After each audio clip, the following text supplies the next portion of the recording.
Welcome to the Teaneck Yom Hashoa commemoration. I am Felicia Grossman and serve as co-chair of the Teaneck Holocaust Commemoration Committee together with Chani Jaskal.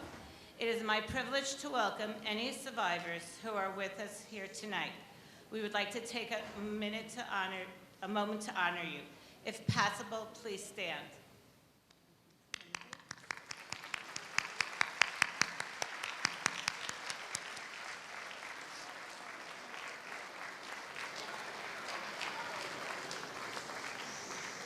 I would also like to acknowledge the generous contributions of individuals and synagogues who made this important event possible. The donor list was scrolled at the beginning of the program. We are thankful to Bergenfields High School and Principal Robert Ragasa for allowing us to hold this important commemoration here.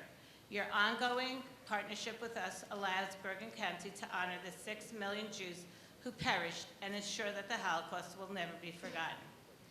Thank you to the distinguished dignitaries from Bergen County who have joined us tonight, Commissioner Raphael Mark and Commissioner Tom Sullivan, Mayor Mark Schwartz, Deputy Mayor Karen Organ, and member of the New Jersey Commission on Holocaust Education, Yit Stern. Many thanks to our committee for all their dedication and time over the past many months. The members, like all of you here tonight, are committed to keeping the memories of those murdered in the Holocaust alive and understand, especially with current events, the need to educate on anti-Semitism and have a zero-tolerance policy for any form of hatred. It is for this reason I am taking a moment to commemorate all those brutally murdered on October 7th and emphasize the need to bring the hostages home now.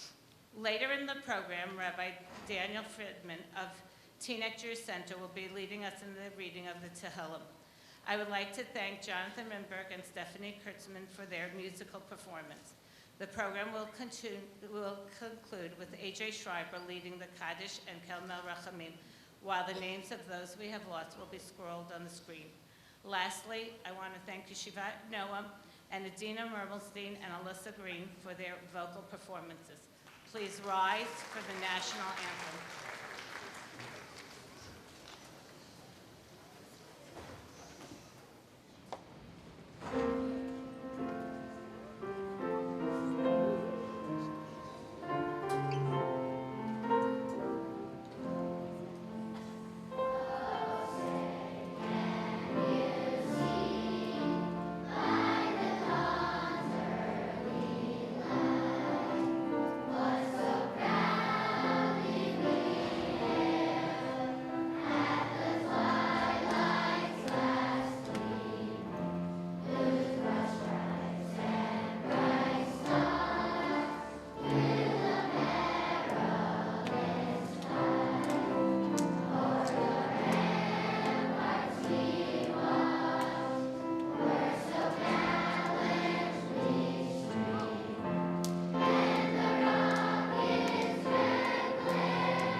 Good evening. My name is Steve Fox, and I am the president of the Jewish Community Council of Greater Teaneck and the co-chair of the Northern New Jersey Holocaust Memorial and Education Center that we hope to build on the Teaneck Municipal Green. V'higatcha levincha b'yom hahu lemor. This is what we said on Pesach, and this is what we say tonight.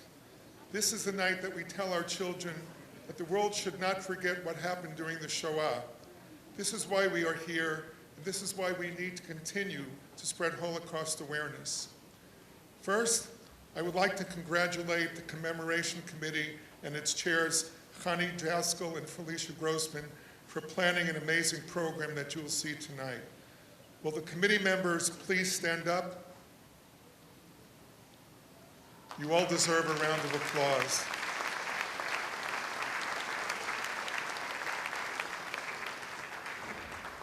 As you all know, this has been an extremely difficult year for Israel and the Jewish people.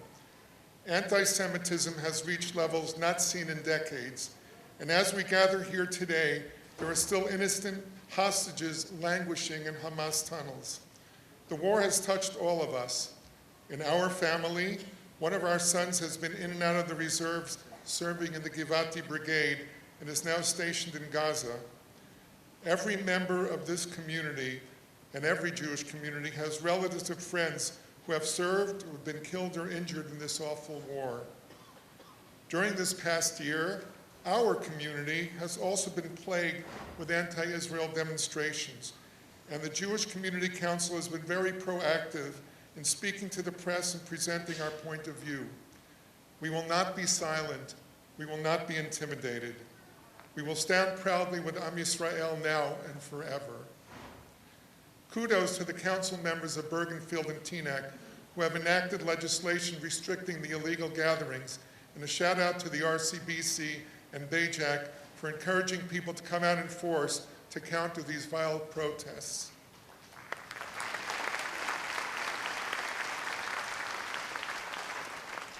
When we speak about October 7th, we compare it to the horrors of the Holocaust.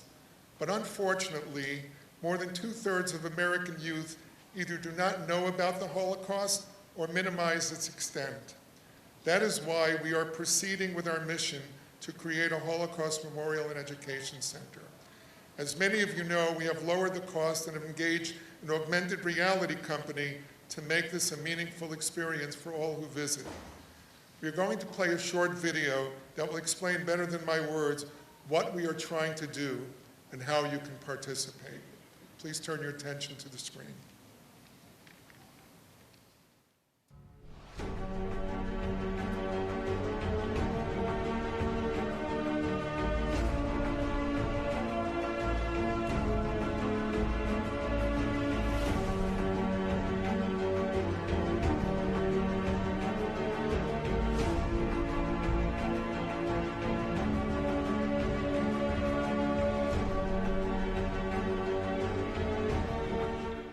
Since October 7th, anti-Semitism worldwide is the highest it has been in decades.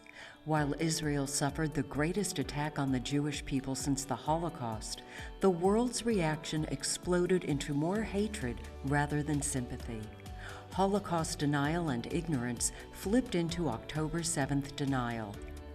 In light of those terrible events of October, the need to combat anti-Semitism, even in our own state of New Jersey, has become critical. Knowledge of the Holocaust among youth is only 25 to 30%, making our job to educate about the history and lessons of the Holocaust more important than ever.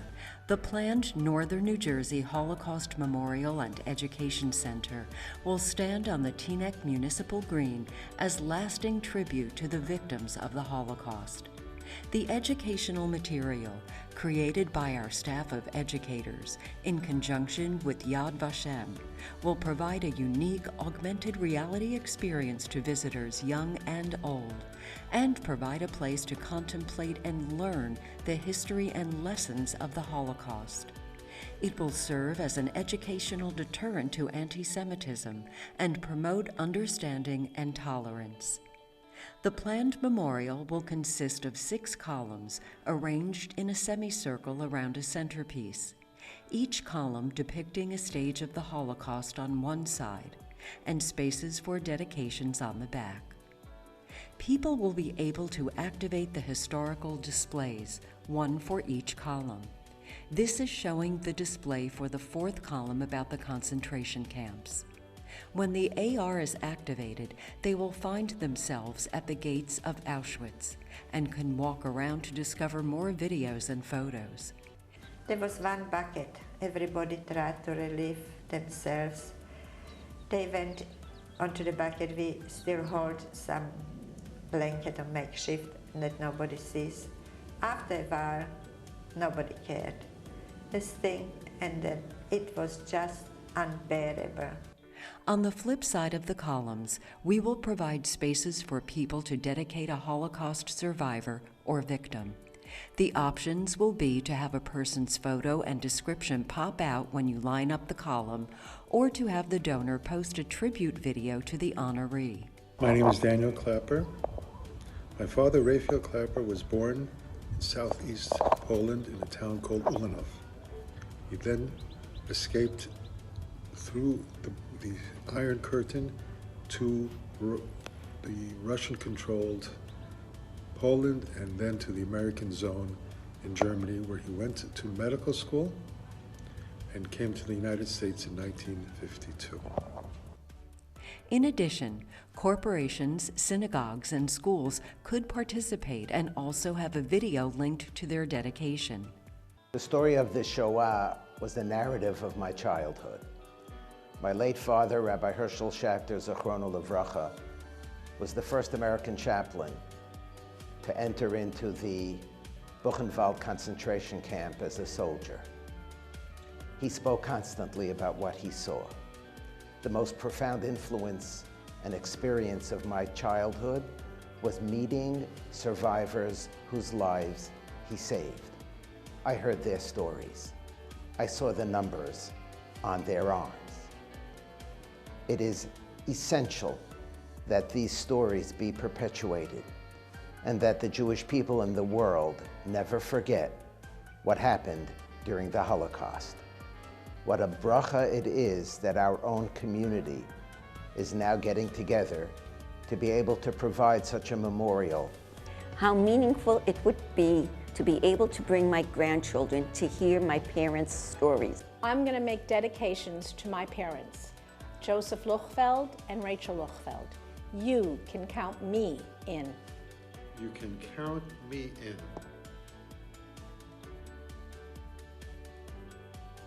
Go to nnjholocaustmemorial.org and make your dedication today.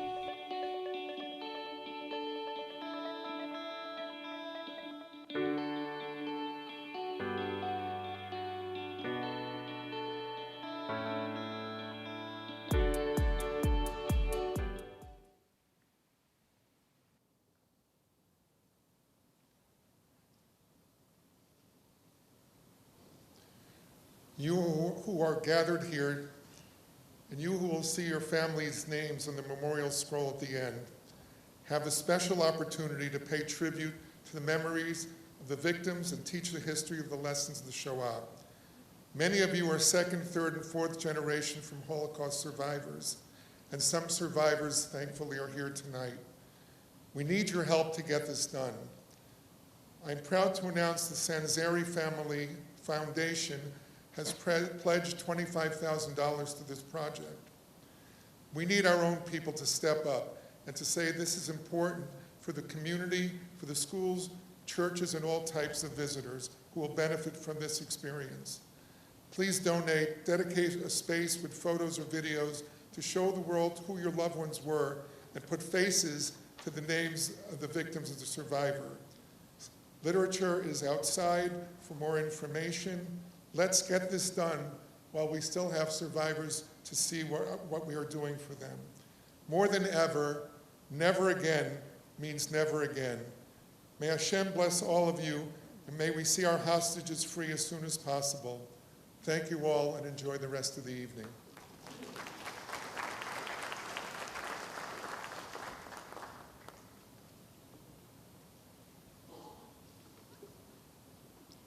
keynote speaker, Ron Caesar, relates the courage, strength, and unwavering faith of his grandfather, Alphonse Sperber, which stands as a testament to the resilience of the human spirit during one of the darkest periods in our history.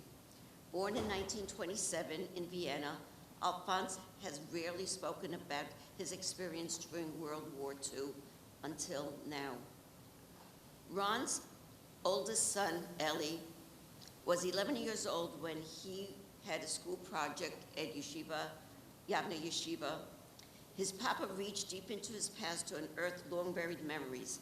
Alphonse began to share his personal stories with his great-grandson, recounting how he came to America in 1948, a journey that started at a parade in Vienna, Austria in 1938, when he too was only 11 years old. As they talked regularly over Zoom, Alphonse's memories resurfaced with increasing clarity, and in the depth of his story grows with each conversation as he describes his narrow escapes from the clutches of the Nazis through Vienna, France, and Switzerland. In opening up about his past, Papa expresses fear that soon there will be no survivors left to share their experiences, and that the horrors of the Holocaust and stolen childhoods may be reduced to a mere footnote in history. Live and Be Counted stands as the testament to the power of strength, courage, faith, optimism, and above all, the love of family. Please welcome Ron Caesar.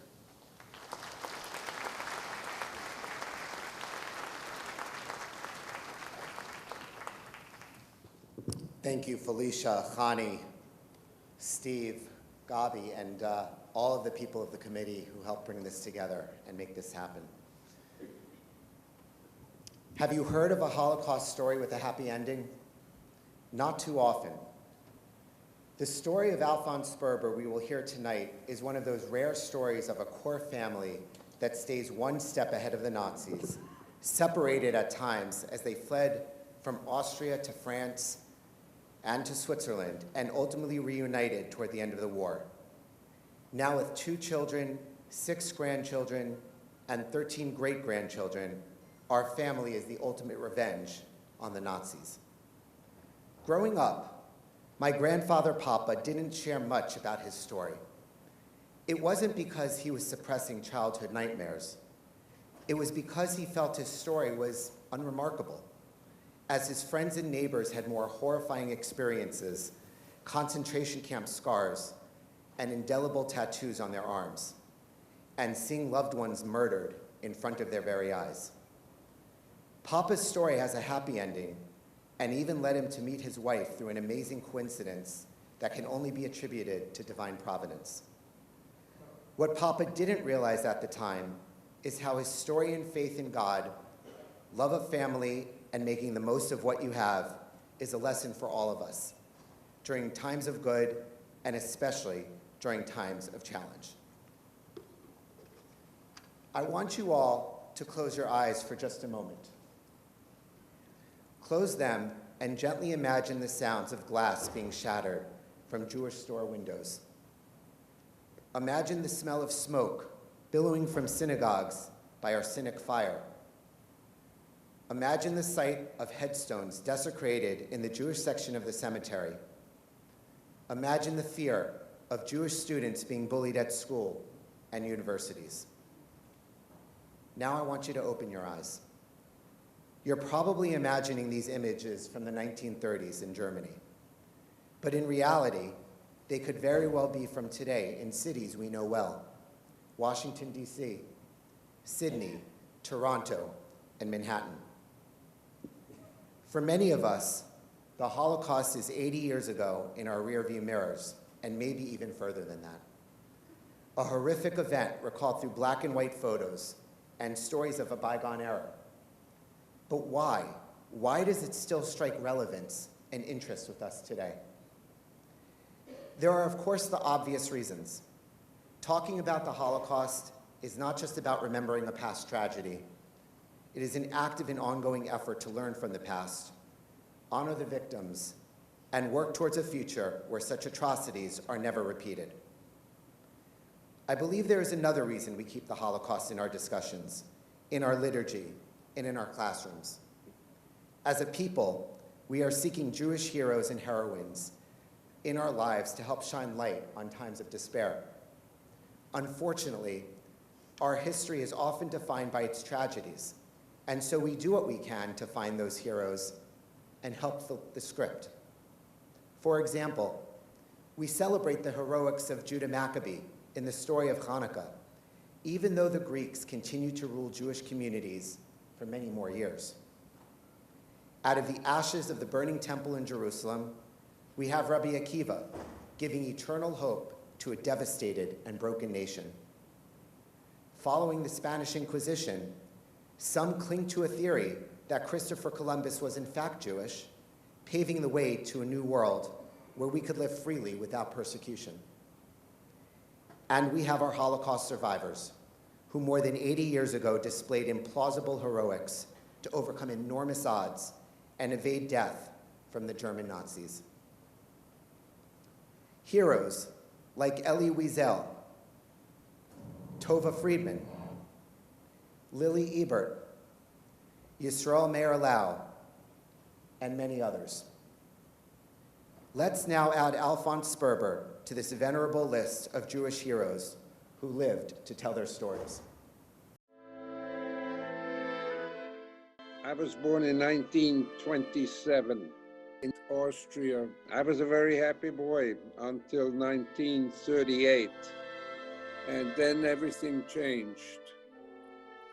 My father was stopped on the street by the Nazis, and he was forced to clean the streets with a toothbrush.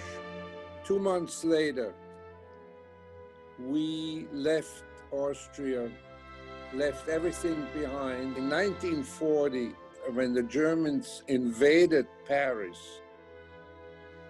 my mother decided that it would be safer for me to be hidden. Never lost my faith. Never lost my faith to this date, in spite of everything.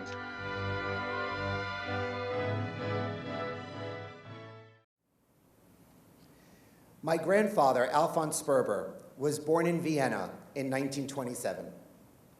His father went to college, served in the Austrian army during the Great War, and became an accountant. After several years of accounting, he decided to open up his own business. Alphonse's family manufactured winter coats, sporting wear, and ski suits, and sold them through a retail store that they owned in the heart of Vienna. Think of his store like a smaller version of Burlington or Kohl's. They owned a car and took ski vacations during winter break. Sounds like it could be any family that we know. The Sperbers were among Jews in Europe who lived prosperously for generations and gave back to their surrounding environments. They helped sustain schools, synagogues, went to college, and held productive jobs in business, academics, medicine, and government. In 1938, when Alphonse was 11 years old, his sister Helgi was born. A few months later, Germany invaded Austria, which became known as the Anschluss, to unify the two countries under a single authority. One country decides to take over the other. It sounds like a good game of Risk, but this was real life. There were people who saw what was happening in the neighboring Germany and feared Austria would become inhospitable to Jews.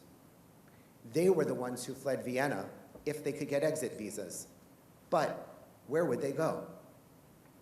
Some families fled to other European cities, willing to take them in. Some made the treacherous journey to the land of Israel, under British rule at the time, but this really wasn't a popular or realistic option for most. And so many Jews stayed in Austria, and Nazis began seizing their businesses, making unprovoked arrests, and sending Jews to the Dachau work camp to manufacture supplies for the upcoming war that Germany was planning.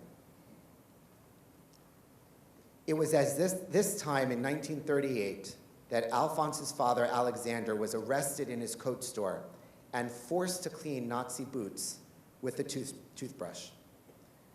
As Alphonse looked on in fear, Alexander was held for 3 days until the Nazi Council of Austria decided to seize his business on behalf of the German Reich and divert his supply chain of coats to Nazi soldiers in preparation for the upcoming winter. Alexander went along with it since he really had no other choice if it meant avoiding deportation to Dachau and protecting his family. He convinced Adolf Eichmann and Franz Joseph Huber, the two Nazis charged with overseeing German control of Vienna, to allow him to travel to Paris to secure manufacturing materials. This provided Alexander a small window to set up an apartment in Paris and planned to have his wife Elsa and 2 children, Alphonse and Helgi, follow soon after. However, when Alexander did not return from his scheduled 2-week trip to Paris, Eichmann and Huber issued an arrest warrant for the Sperbers. A friend from the synagogue who had been tasked by the Nazis to the Jewish Council to accelerate emigration from Austria quickly prepared exit visas and forged Eichmann's signature. In the early morning hours of the next day, Alphonse, his mother, and baby sister left their apartment in the cloak of darkness and headed for the train station. Their forced immigration papers went unnoticed by the Nazi customs officer at the train station, but they had not paid the emigration wealth tax, a hefty 25% that was being levied on Jews who had approval to leave. Their escape was suddenly put in peril when Elsa could not show proof of tax payment to the Nazi customs agent. In what became many moments of heroics and wits, Alphonse thought quickly and pinched his baby sister Helgi, which caused her to cry, and then compounded the commotion himself by crying out in desperation to use the bathroom. Eventually, the Nazi customs agent became irritated with the noise, totally lost his patience, and waved through the family in frustration without them having to show proof of the tax payment. And so the Sperbers cleverly fled Vienna, escaping the Nazi clutches in the summer of 1938 and meeting up with their father, Alexander, to restart their lives in Paris. In Paris, the Sperbers found comfort in a community similarly made up of German and Austrian Jews. There, Alphonse went to school, learned French fluently, and became a bar mitzvah. But once again, the family was swept up during the Nazi invasion of France in 1940. His father, having served in the Great War for Austria 25 years earlier, was conscripted to the French army and taken prisoner with thousands of other French soldiers when Paris fell to the Germans. Alphonse had just celebrated his bar mitzvah, and now the Germans were marching on Paris. A mass exodus ensued from the French capital on foot, on bicycles, on cars, if someone was lucky to have one. Alphonse, his mother Elsa, and 2-year-old sister Helgi fled south from Paris on a horse and buggy toward Bordeaux, with hundreds of thousands chaotically retreating from the capital of France, taking any road that would bring them south away from the Nazis. Without warning, during this mass exodus, the German Luftwaffe flew overhead. The drone of the propeller engines got louder and louder as the planes flew closer and closer to the ground, closer to the caravans of people trying to escape. Suddenly, the rapid gunfire pierced through the canopy of their carriage, precariously covering them, that was hitched to a horse, and Alphonse grabbed his sister of 2 years old and dove from the carriage using his body to fully shield her from the bullets. The gunfire continued, and from his lying position on the ground, he could see successive plumes of dirt displaced not far from him and Helgi. Moments later, the piercing scream of a man replaced the sounds of the propellers as the airplanes passed them overhead, a mortal cry that Alphonse had never heard before, but would never forget its haunting, shrieking sound. Alphonse quickly scanned the sky, unsure if the planes would circle back around, and tucked his sister between his forearm and rose to his feet. He narrowed in on the man, bleeding from his leg, writhing in pain. Remembering what he had once seen in an American cowboy cinema, Alphonse took off his light jacket and tied it as a tourniquet around the man's leg and waited with him until the bleeding had stopped. Still with his young sister tucked in his arm, Alphonse helped the man to his own carriage and hoped his efforts would be enough to save him. They eventually arrived in Bordeaux, spending a few weeks in the Great Synagogue on cots that were set up by the local community. Alphonse kept his tefillin with him the entire time and used it to connect his faith in God with the bravery and courage he needed to show his mother and his sister. Remember, his father had been taken prison by the Nazi Germans during the occupation of France. Bordeaux was only a stop along the way. Eventually, Alphonse, his mother, and sister made their way to Toulouse in the south of France, where the armistice agreement with Germans kept the South supposedly free from occupation and temporarily safe for Jewish refugees. In Toulouse, Alphonse's father had a business contact who helped him with an apartment, but his mother needed to be hospitalized for 2 months after developing an infection, and Alphonse, who was just 13 years old at the time, became solely responsible for his 2-year-old sister Helgi, which is what inspires the cover of the book. He bathed her, shopped food, cooked and cleaned. Eventually, Alphonse's mother was nursed back to health and released from the hospital after 2 months, and fortunately returned to them to allow Alphonse to begin 8th grade in the local public school. But after a year of relative calm in Toulouse, food suddenly became scarce, and Nazi arrests began increasing in pace there too. Jewish parents and children began to disappear, and Alphonse's mother panicked. They had no contact with their father, did not know if he was dead or alive, and Alphonse's mother sought the help of the French resistance to put her 2 children into deep hiding. A woman named Alice Reich from the Quaker Relief Organization was working as a nurse in France and was helping with the French resistance. Alphonse himself, Helgi, 3 years old at the time, was placed in an orphanage by Alice, and Alphonse himself was brought to a monastery to be disguised as a Catholic monk to hide his true identity. A monk. Take that in for just a moment. A monk wearing a brown tunic, robe, a belt, and a hood-like cowl, surrounded by Christianity. Relegated to a basement room with no lights, he was only 14 years old when he entered the monastery, severing contact with everyone he knew. It was the most lonesome feeling of abandonment, with long days and even longer nights. He had no idea how he would find his way out, how to hold his vow of silence, how to hide his Jewish identity, nor how the fellow monks would treat him. He was fortunate to be tall for his age and maybe blend in a little bit, but at 14 years old, his presence would surely be questioned among the monks in training.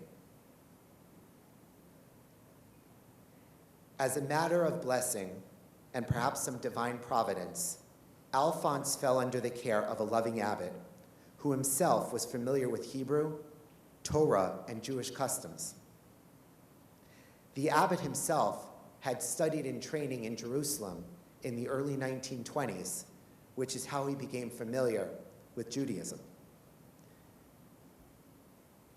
Many of you are familiar with Yavne Academy's dedication to Holocaust studies and the annual play its graduating 8th grade class produces. It is truly Yavne's crown jewel to the community.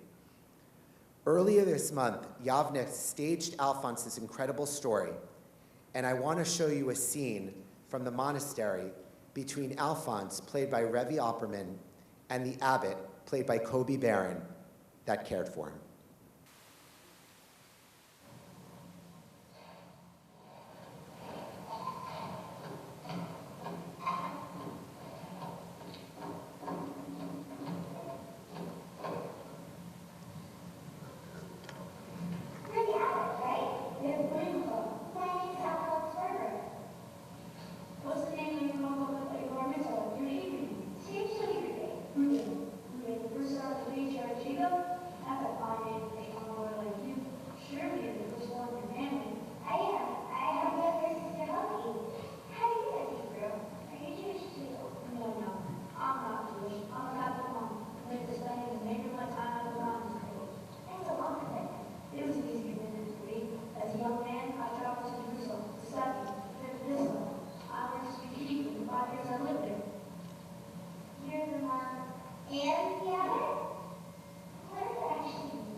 While Alphonse feared the Nazis had found him in the monastery and would be sent to his death, it was actually his father Alexander that had come to the monastery to retrieve them.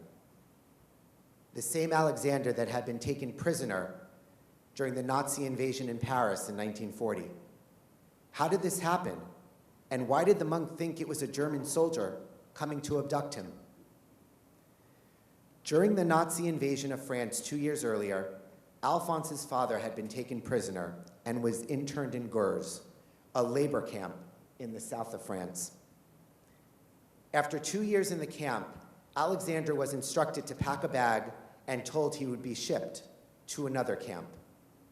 Alphonse heard the train would be bringing him and thousands of other Jewish prisoners to Auschwitz. But in his bag, he secretly packed his French uniform, which he had kept hidden all the time that he was in the Gurs labor camp. When the train reached a transit stop in Marseille in the middle of the night, Alexander quickly pulled the uniform from his bag over his prison suit as the doors opened and stepped down from the train car. In his perfect German dialect, he approached one of the Nazi soldiers on the platform and complained about having to guard the Jewish prisoners for the last 4 hours. Being dark at night, the German soldier did not recognize the difference in Alexander's uniform and took him for another Nazi prison guard. In fact, the German soldier lit him a cigarette, and Alphonse's father slipped into the darkness as the Auschwitz-bound train pulled away without him. Over the next week, Alexander made his way on foot through the forests from Marseille to Toulouse, made contact with his business associate, and reunited with his wife Elsa. And from there, they retrieved Helgi from the orphanage and Alphonse from the monastery. But their journey was just beginning. With fake IDs issued to them by members of the French resistance, The Sperber's began their journey from Toulouse and across the hazards of the French Alps on foot to Switzerland in 1942, where they spent the remainder of the war in the Morgens refugee camp. Morgens was among several ski lodges near the Swiss-French border in the Alps that were repurposed by the Swiss government for refugees during the later part of the war. Now, we know Switzerland remained neutral in the war, essentially giving the Germans needed financing to avoid German occupation. But the Nazis took actions to curb the number of refugees that the Swiss were letting in by sending its Luftwaffe planes overhead and occasionally firing bullets indiscriminately at the refugee camps. In researching this book, I actually discovered a photo from the Morgens refugee camp taken around 1944 or 1945. Here in the photo are 36 children, which I do not think is a coincidental number. Many of them orphans who lived out the last few years of the war in Morgens, cared for a parent if they were fortunate to have one, or cared for by other adults who helped make what became known as the Alpine Shtetl function for 3 years. Look at the glowing happiness of these children, despite the hardships they have all been through. The discovery of this photo actually shows Alphonse standing in the back, looking like one of the adults, but here he's just 18 years old. And Helgi, who is seated in the middle of the smiling children, is 7. My grandfather's reaction when he saw this photo for the first time was pure emotional shock. He had clear memories and recollections living in the refugee camp, but he did not remember what he looked like as a teenager. Think about how much our own teenagers spend in the mirror, take selfies or pictures with friends. Their whole life is cataloged digitally. But now imagine someone who remained covered up as a monk and barely knew what he looked like as a teenager. Imagine how emotional my grandfather was when confronted with a picture of his teenage self for the very first time in his life. After the war, the Sperber family returned to France for 3 years, where Alphonse attended Sorbonne University and became the sole supporter of his family, selling mink coats to nobility on the French Riviera during the summers. The United States in 1945 was shut to refugees, and America's focus was on repatriation of soldiers, not on Holocaust survivors. It wasn't until the Truman Doctrine in 1948 that began to grant visas to displaced people from Europe. The Sperbers were fortunate to be sponsored by one of Alexander's business associates who lived in New York, William Lapotin. Now, William Lapotin had written letters of sponsorship in 1939, 1941, and again in 1946, when he learned the Sperbers had survived the war. But it wasn't until 1948 that their visas were finally granted, and the 4 family members, Alexander, his wife Elsa, and 2 children, Alphonse and Helgi, boarded the MS Sobieski en route to Ellis Island. Remarkably, the language in the sponsorship letter shown here is actually not all that different from visa sponsorships and petitions written on behalf of individuals seeking work authorization and asylum today in the United States. How Alphonse's family wit and good fortune helped them stay one step ahead of the Nazis is the amazing journey I hope you'll all be able to read about. There are many, many close calls, which is what brings some of the climactic scenes to the book. Papa celebrated his 98th birthday just last month and lives with his second wife, Phyllis, of the last 30 years in the Hillcrest neighborhood of Queens. Unfortunately, he couldn't be with us in person tonight, but he's watching our commemoration in real time. I want to introduce you to Alphonse Sperber in a conversation we recently filmed between him and his great-grandson, Eli.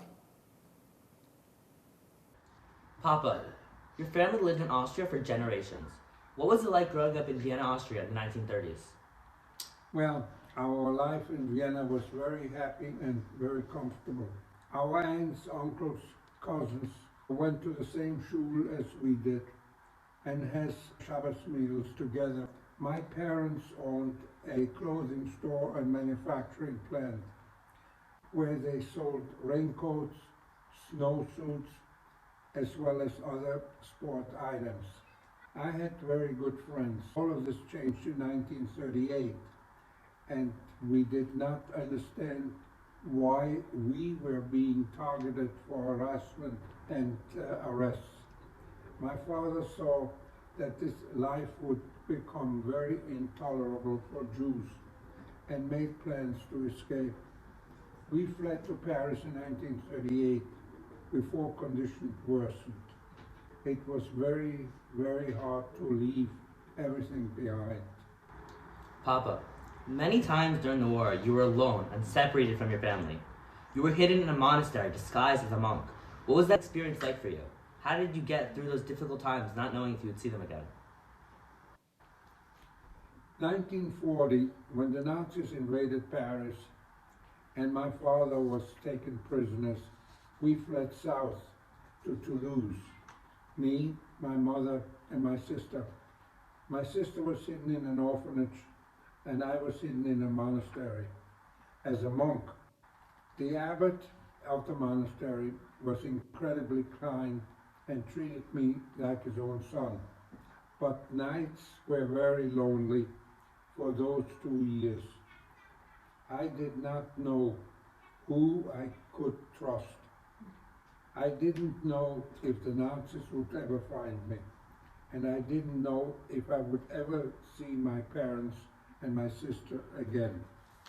Papa, considering the difficult experiences you had in your early lifetime, you were forced to grow up much faster and face harsh realities more than anyone could expect from a young boy. How did that shape the person you became today? From the very beginning, I needed to be strong for my mother and take care of my younger sister. During those difficult times, I looked up to God. When I was on my own, I did my best to keep the Jewish holidays and observe Shabbos. I never ate meat that wasn't kosher, and I got on my tefillin almost every day. My faith in God never wavered, even today, as our Jewish nation is fighting for its survival again. My faith in God remains strong. You lived a very comfortable life in Austria until anti-Semitism began to grow stronger. How does your recollection of Austria in 1938 compare to what's going on in America today? My story had a front seat to much of the anti-Semitism that was emerging before the actual war broke out. Our stores were vandalized. Our shuls were set on fire. We were intimidated and bullied at school. That was in 1938. In many ways, these times from 85 years ago are just as relevant today as they were back then. My father saw that life would become intolerable for Jews and made plans to escape. Only back then, we did not have the state of Israel. Today we do, and I'm truly blessed to be speaking with you now and hope you will find my story interesting and inspiring. Papa, thank you so much for talking with me today. Thank you, Eli, for taking such an interest in my story. When asked what got me through, it's a very simple answer. My faith in God. We don't always understand His ways, but God sent me many people to help me along the way. And I think about our Jewish hostages today and hope their faith in God is helping them get through very difficult times. I think about our Jewish soldiers defending our people and feel blessed that we can defend ourselves now, something we could not do 85 years ago. I wish you all a life of blessing and happiness, and may each of you live life for the fullest and be counted in all that you do. Thank you.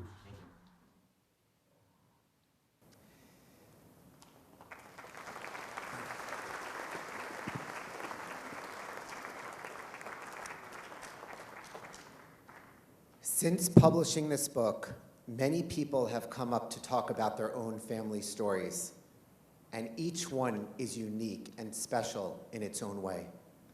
I was fortunate to have written this with my grandfather and my son. His mind was still sharp, and the more he began to talk, the more he began to remember. How did it all get started? Well, Eli, who you just met, like so many of your children, was tasked with an assignment at Yavne Academy when he was in 5th grade to interview an immigrant who came to the United States. And the obvious choice was to interview his great-grandfather. I watched as they struggled to get their audio and video working at the same time on Zoom. It was humorous and, sadly, even a little predictable. But they made it work. And after they finished their Zoom calls and Eli had enough to write his assignment, I knew there was a deeper story to be told. I used the premise of their simple interviews to create a story told across 3 generational levels with a touch of contemporary perspective to give Alphonse's story meaning to a new, young group of readers. In search of those Jewish heroes that I mentioned before, so many adults as well have come to me and told me how much relevance they found in the challenges of an 11-year-old boy coming of age under unfathomable circumstances. But writing the book during 2020 and 2021 and describing some of the anti-Semitism and bullying that Alphonse experienced seemed to be such a European, faraway problem.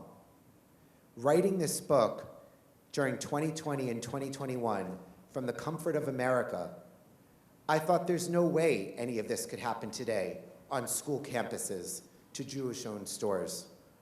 I became trapped in a mentality, as previous generations may have as well, that Jews like us, who have lived comfortably for many years, would be shielded from targets of hate crimes, bias, and intimidation.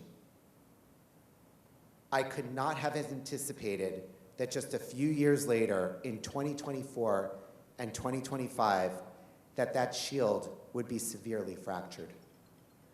It still seems far-fetched that the rise of anti-Semitism today could become worse. But that's what so many Jews back then thought as well. They said that the threats to their civil rights were just temporary, a blip in a long cycle of prejudice. Many were convinced it would get better. After all, they too had been living there for multiple generations. To a large extent, what was said more than 80 years ago echoes with eerie similarity to perhaps what many of us continue to say today.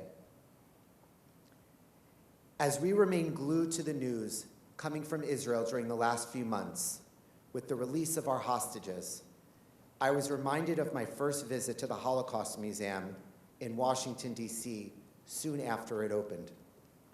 The Children's Hall is filled wall to wall with photographs of Jewish children born in the 1920s and 1930s. The photos here are black and white, taken in the early years of their lives during happier times. The photos of smiling children in various poses are in a grainy black and white, wearing clothing of an earlier time. And then there are the photos and the videos of the Bibas children, Ariel and Kafir. The candid images in their homes, wearing Batman pajamas, the older one embracing his new baby brother, color pictures of happier times with their bright red hair and adorable ways. And then, of course, there's the photo of Shiri, holding her children taken by her captors. The look of terror in her eyes is haunting. Her clinging to her children, desperately trying to protect them from the barbarism that would come.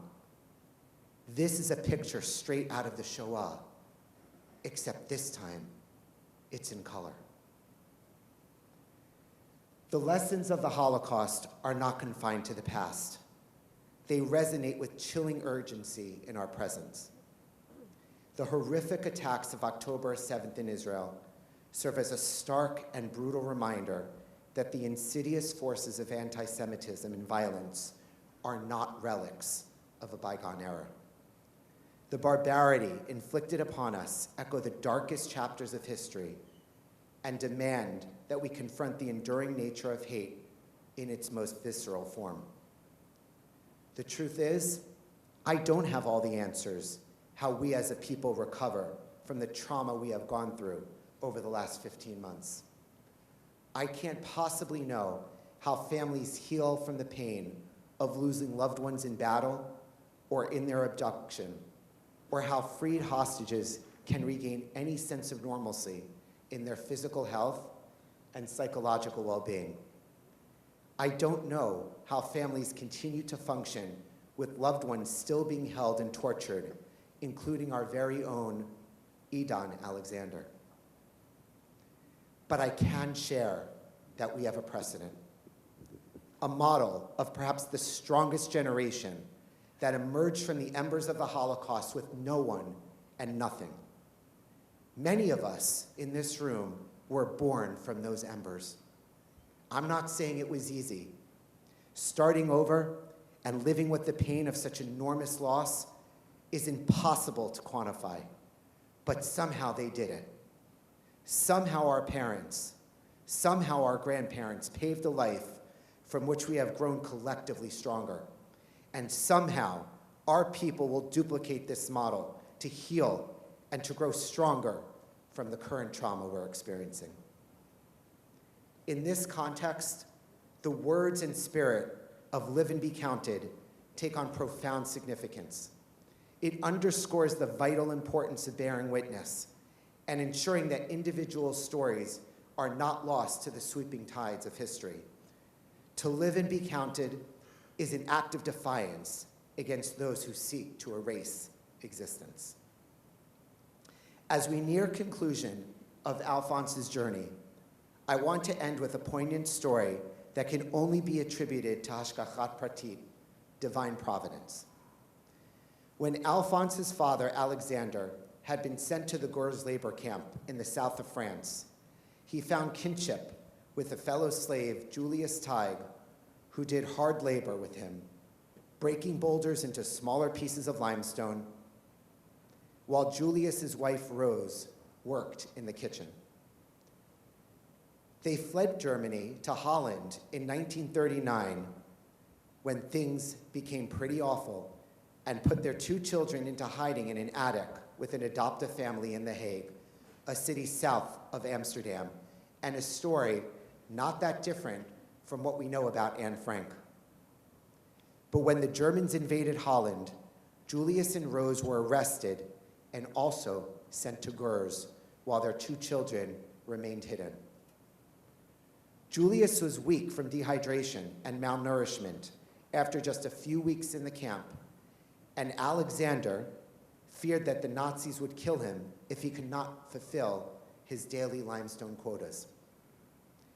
Alexander came up with an idea that Rose could tell the guards she was pregnant and needed to seek a doctor in the nearest city to possibly terminate the pregnancy rather than giving birth in the camp. If they were granted permission to visit a doctor in the city, perhaps they could escape. Julius and Rose mustered up the courage to follow Alexander's advice and made the request to the Germans, who surprisingly agreed with their request and took them away in a military jeep to seek a doctor in the closest town. They never returned to the camp, and Alexander presumed that they had been killed. This was in 1940. Now let's fast forward more than 2 years when the Sperber's were safely on American soil in 1948 after the war resettled and were resettled in New York. Even a few years later, in 1950, Alphonse was 21 years old and decided it was time to look for a wife. He was set up on a date with another Holocaust survivor who was originally from Germany and hidden in an attic in Holland during the war. They hit it off and decided to get engaged to be married. Alphonse and Claire could not wait to start their new life together and leave their painful pasts behind. Alphonse's parents were excited too and invited Claire's parents for dinner so they could meet and plan the wedding. But as soon as Claire's parents walked through the door, Alexander stood in shock as if he was seeing a pair of ghosts. He was staring at Julius and Rose Teig, the couple that he had saved from the Gers labor camp 10 years before. Julius and Rose slipped through the grips of the Nazis when they were brought to the doctor and fled across the border of France to Spain, where they had spent the remainder of the years of the war. They didn't know the fate of their children for 5 years, who had been hidden in an attic, until they were able to reunite with the help of the Jewish Agency and eventually gain visas to the United States from Spain. It was this act of bravery and divine providence that Alphonse married the daughter of the couple whom his father had saved from the labor camp, and from which this union, our family, is here today. As we remember the victims of the Holocaust and reflect on the painful losses of October 7th, let us amplify the voices of survivors and ensure the memory of the past fuels our determination to build a future where such atrocities are never repeated. And may the legacies of those we remember today inspire each of us to live lives of purpose and to always be counted. Thank you.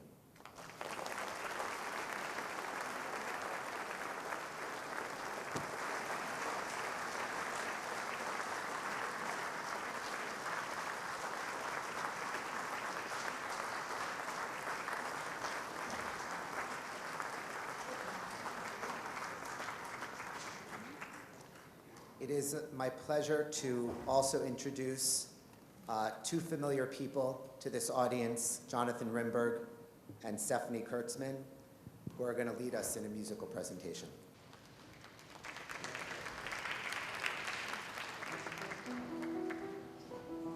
Where can I go to? Who can answer me? Where can I go to when every door is locked?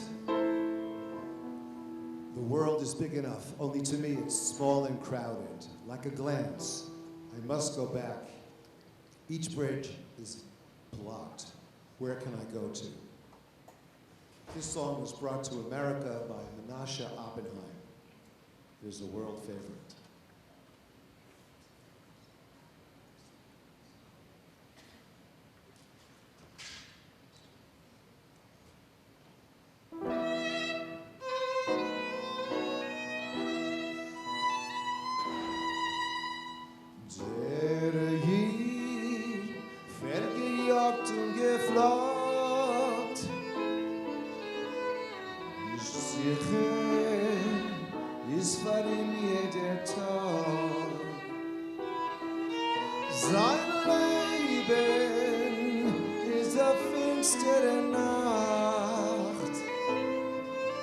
Sein Streben als für ihn ist vermacht.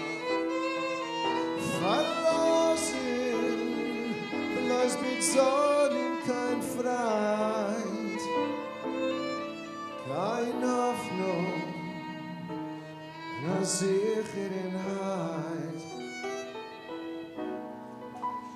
Wie hin soll ich gehen? Kann nicht für mich.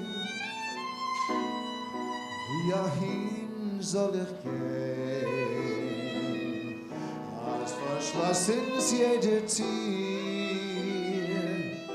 is die Welt groß genug. Nur von mir ist und klein. Wie ein Blick muss zurück, es ist sie stärkt jede Brick. Wie ein Hin soll gehen. Wie ein Hin soll gehen. Wer kann entfernen mir? Wie ein Hin soll gehen. Als verschlossen ist jede Tür. Sie ist die Welt groß genug. Nur von mir ist und klein. Wie ein Blick muss zurück, sie zerstört jede Brick. Wie ein Hin soll ich gehen.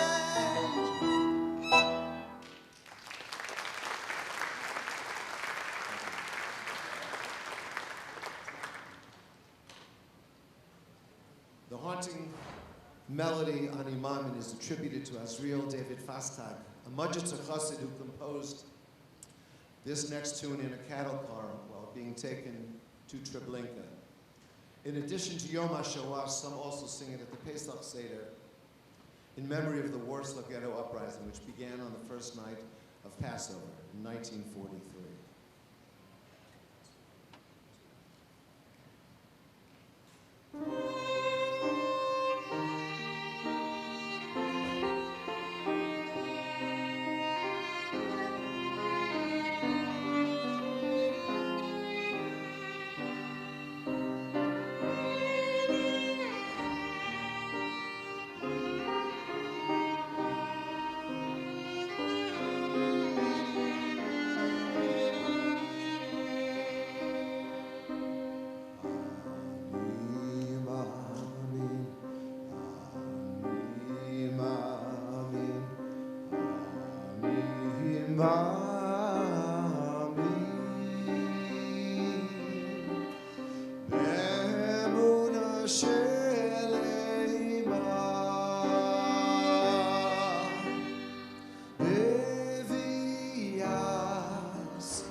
The last song is called Zognit Kainbol, also referred to as Partisanerlied or partisan song.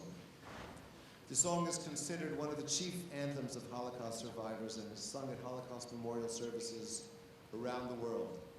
The lyrics of the song were written in 1943 by Hersh Glick, a young Jewish inmate of the Vilna ghetto. And we ask you to please rise.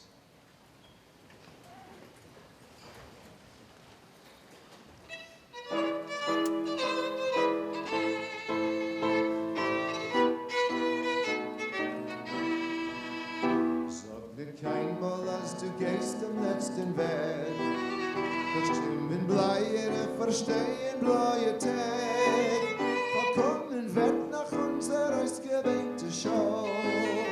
Es wird aboppt an unser Trat bis einen Tag, verkommen wird nach unserer ausgewählte Show. Es wird aboppt an unser Trat bis einen Tag. Palmenland bis Weißenland von Schnee. Wir kommen on mit unser Bein, mit unser Weg. Wo gefällt ist der Spritz von unser Blut. Sprotzen wird dort unser Wurde, unser Boot. Und wo gefällt ist der Spritz von unser Blut. Sprotzen wird dort unser Wurde, unser Boot. This song was written with our blood and not with lead. This is no song of free birds flying overhead, but a people on the crumbling walls did stand. They stood and sang the song with rifles held in hand. But a people on the crumbling walls did stand. They stood and sang the song with rifles in their hand. Sag nicht einmal, als du gehst im letzten Weg, verstimmen bleiben, verstehen bleie Tag, vollkommen wird nach unserer ausgewählten Show. Es wird apart unser Traum bis einen Tag, vollkommen wird nach unserer ausgewählten Show. Es wird apart unser Traum mehr sein Tag.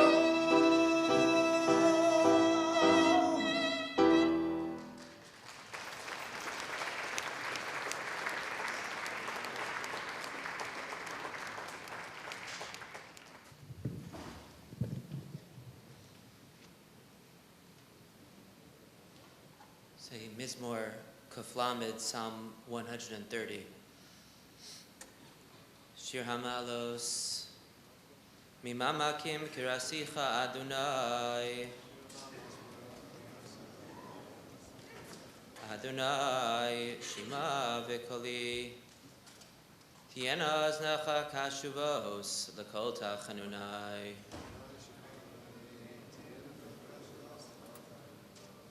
Himavunos Tishmoria Adonai Miyamod.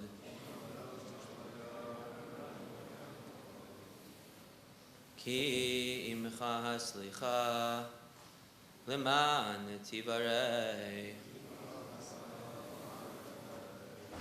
Ki visi Adonai ki visa nafshi. V'lidvaro chalti.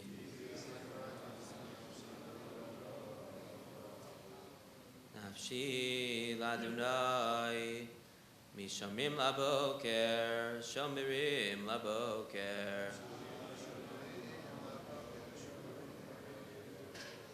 Yachel Yisrael al Adonai, ki im Adonai hachesed. V'harbeimo fidus.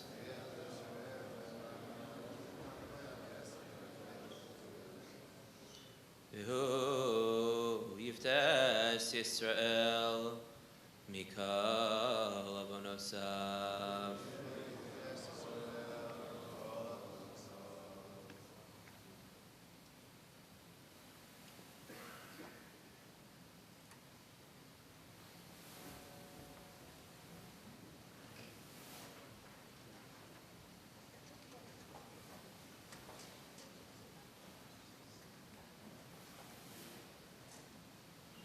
Good evening, everyone. My name is Eli Caesar, And at this point, I want to call up 5 of Alphonse's great-grandchildren to each light a candle in memory of the 6 million Kedoshim of the Holocaust.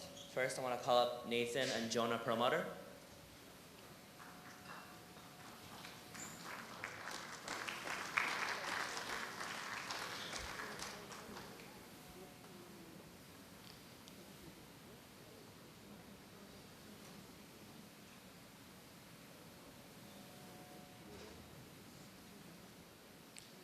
And next, I want to call up David L. and Arya Sperber.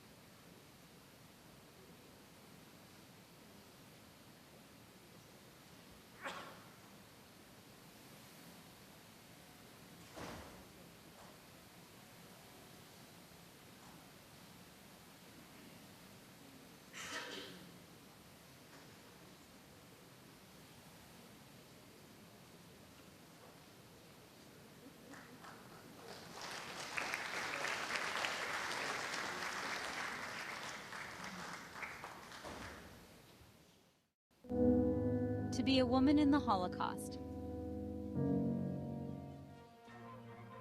A darkness descends, the shadow of the Holocaust, a word that echoes with unspeakable horrors, a period in history stained with unimaginable cruelty. Millions were brutally murdered, families were torn apart, lives were extinguished, the world watched in horror. In the heart of this darkness, the Nazi regime aimed to systematically eradicate Jews and other minorities. Men, women, and children were subjected to unimaginable suffering. Concentration camps became symbols of terror. Fear permeated every aspect of life. Yet even amidst this abyss, glimmers of hope persisted. Acts of kindness, courage, and resilience shone through the darkness. Ordinary people became beacons of extraordinary strength. Women, in particular, faced unique challenges during the Holocaust. They endured not only the horrors inflicted upon all victims, but also specific forms of abuse and degradation. Separated from their families, subjected to forced labor, and subjected to unspeakable medical experiments, their spirits were tested in unimaginable ways. Despite these hardships, women demonstrated remarkable resilience. They became pillars of strength for their families and communities. They clung to hope, even in the darkest of times. They fought for survival, not just for themselves, but for their loved ones. Their stories are a testament to the enduring power of the human spirit. They remind us that even in the face of unimaginable evil, hope, love, and courage can prevail. Within the walls of ghettos and camps, women became protectors. They shielded children from harm.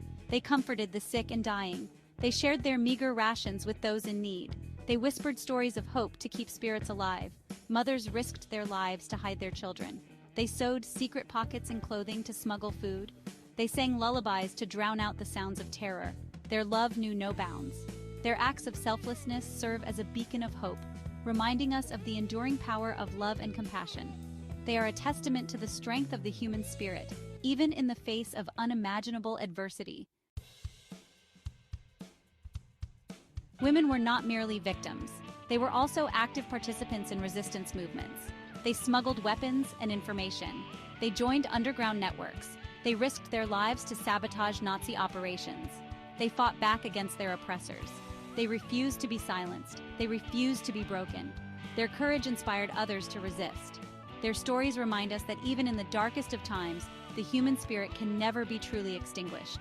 They are a testament to the power of resilience, courage, and the unwavering belief in a better future.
Yiskadal v'yiskadash shemei rabba. V'yolamad yivrach Yerusei v'yamlich malchusei. B'chayechon uv'yomechon uv'chayei dechol beis Yisrael. B'agalo v'zman koriv v'miru amen. Yehei shmei rabba mivarach li'olam li'olameyo l'maya. Yisparach v'yishtabach v'yispoar v'yisromam v'yisnasei. V'yisador v'yisalev v'yishalol shmei dekutcha b'richu. Li'ela min kol birchasa v'shirasa tushbechasa v'nechamasa damiran v'yolama v'miru amen. Yehei shlama rabba min shmaya v'chayim aleinu v'al kol Yisrael v'miru amen. Oseh shalom v'imramav hu yaseh shalom aleinu v'al kol Yisrael v'miru amen.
El mole rachamim shochein v'ameromim dayan almanos v'avi yisomim Hamtzei minucha nichona al kanfei ashechinach b'mahalos kidoshim utehorim kizoar harakia mirim umazhirim Eis nishmos hakedoshim shenehergu v'shenisrifu v'shenechniku v'shenikbiru chayim b'dei hanatzim v'yozreihem v'hem tzadikim anshei midos v'anshei emunim tinokos shel beis rabon holalim v'yonkim v'ganeiden tehei menuchasam lachein v'alarachamim yitzror b'tzror rachayim es nishmasam Adonai hu nachalosam v'yiz Vizkor lonu akedosam, V'samod lanu chol Yisrael zichusam. Eretz hal tichasi damam, v'yahal yehi makom nizakosam. B'zchusam nidchei Yisrael, yashuvu lachuzasam, v'yakedoshim lizichron tamid, neged einecha tzidkasam yavohu, v'yanuchu v'shalom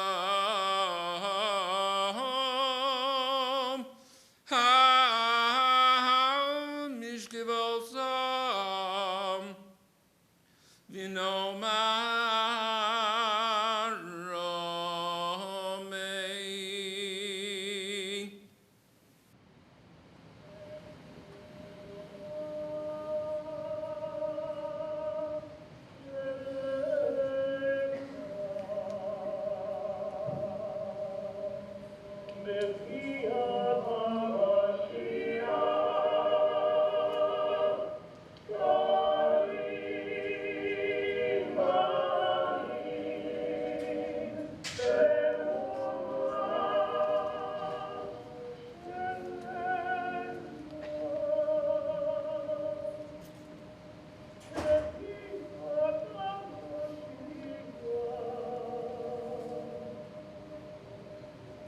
amen.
Let's go.